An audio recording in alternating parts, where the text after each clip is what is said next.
Homero, Canto 12 de la Odisea. Las vacas sagradas del sol. Las sirenas. Retorné con mis hombres a la isla de Circe cuando el sol se ponía. Dormimos a orillas del mar. Cuando la divina aurora cubrió el cielo de luz rosada, envié a mis hombres a buscar el cadáver de Elpenor. Lo quemamos sin dejar de llorarlo. Con los restos que dejó el fuego, levantamos una tumba y clavamos en ella el remo. Así cumplimos su pedido.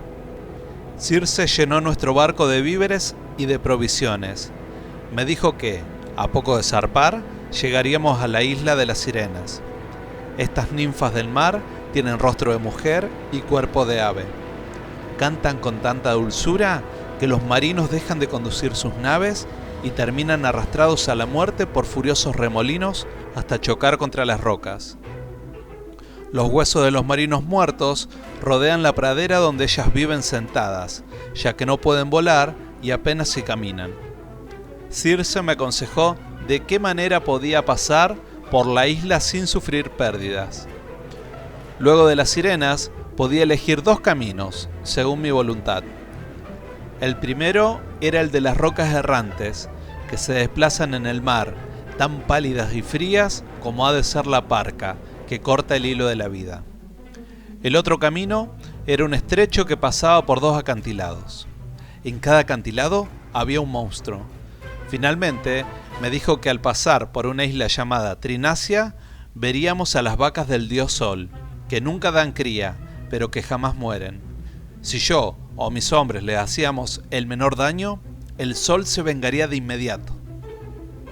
Al cabo de esa noche, en el palacio de Circe, bajé a la playa y junté a mis hombres.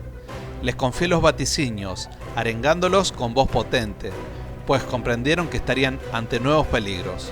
Más de uno sintió sobre su nuca el aliento de la parca.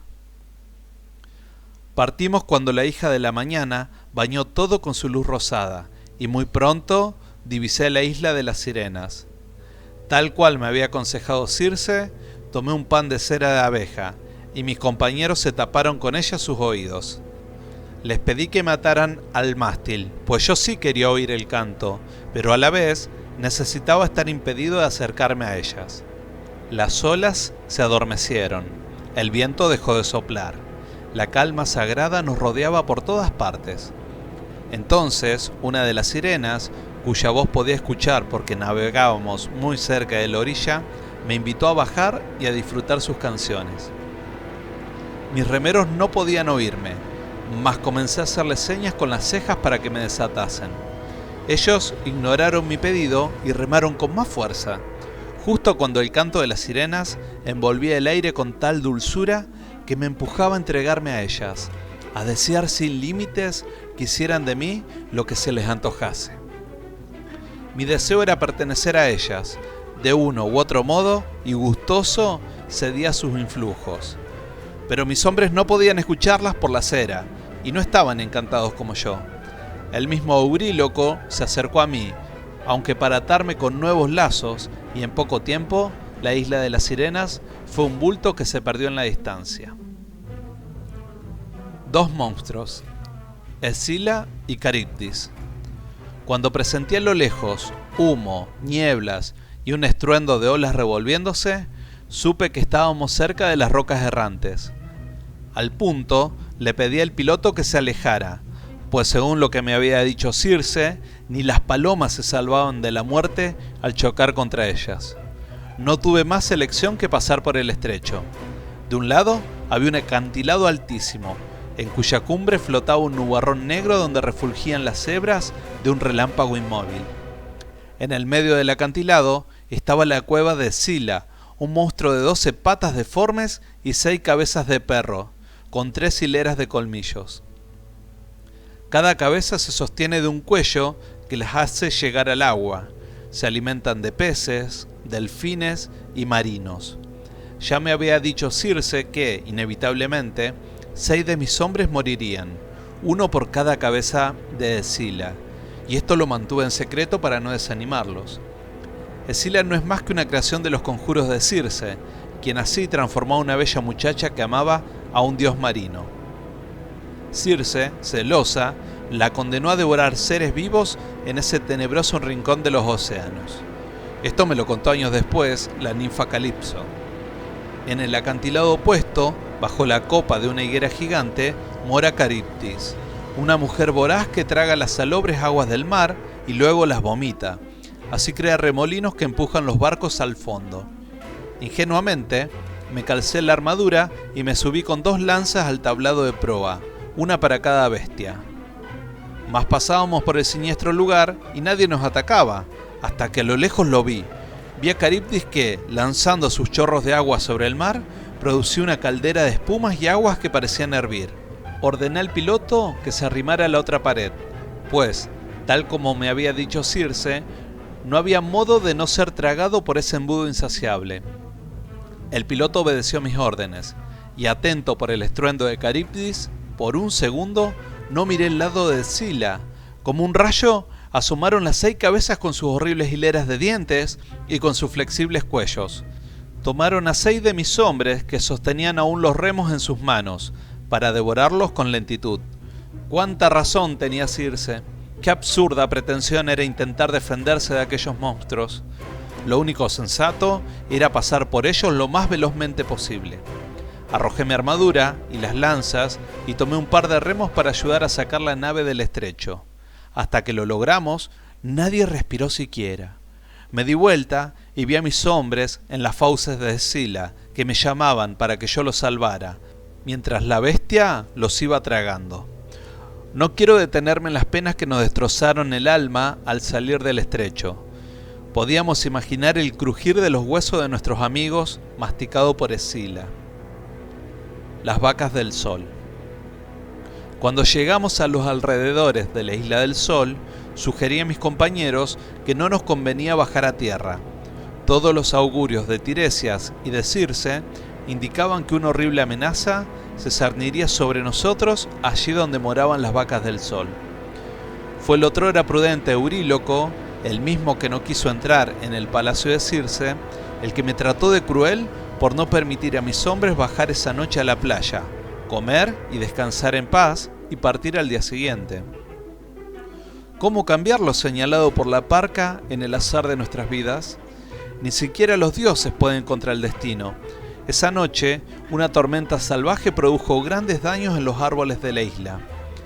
Apenas se despertó la aurora, la hija de la mañana, y con sus dedos rosados tocó el horizonte, aseguramos la nave en tierra. Soplaba el viento del sur que no nos permitía irnos de allí, pues nos llevaba en dirección contraria a Ítaca. Durante un mes entero sopló ese viento y fuimos comiendo las provisiones que nos había dado Circe. Pescamos también algunos peces y cazamos pájaros.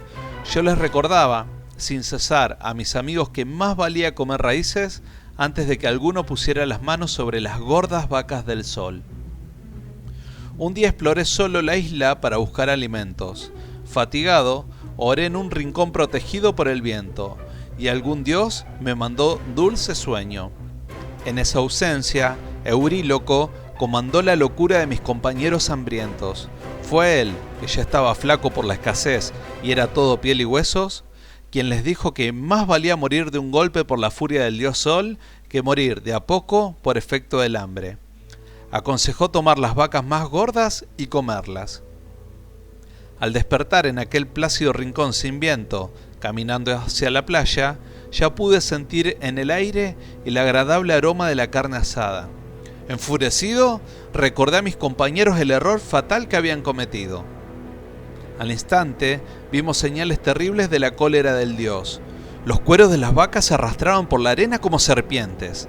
La carne asada y cruda emitía horrendos mugidos. Sin embargo, mis compañeros ya nada podían hacer. Las vacas estaban muertas. Se entregaron a una orgía de carne y vino, y en cuanto se acababa la carne, iban a cazar más vacas sagradas. Al 7º día de aquella locura pudimos partir, pues cesó el viento del sur. En cuanto nos alejamos hasta el punto de no ver más la isla, Zeus nos envió una nube negra.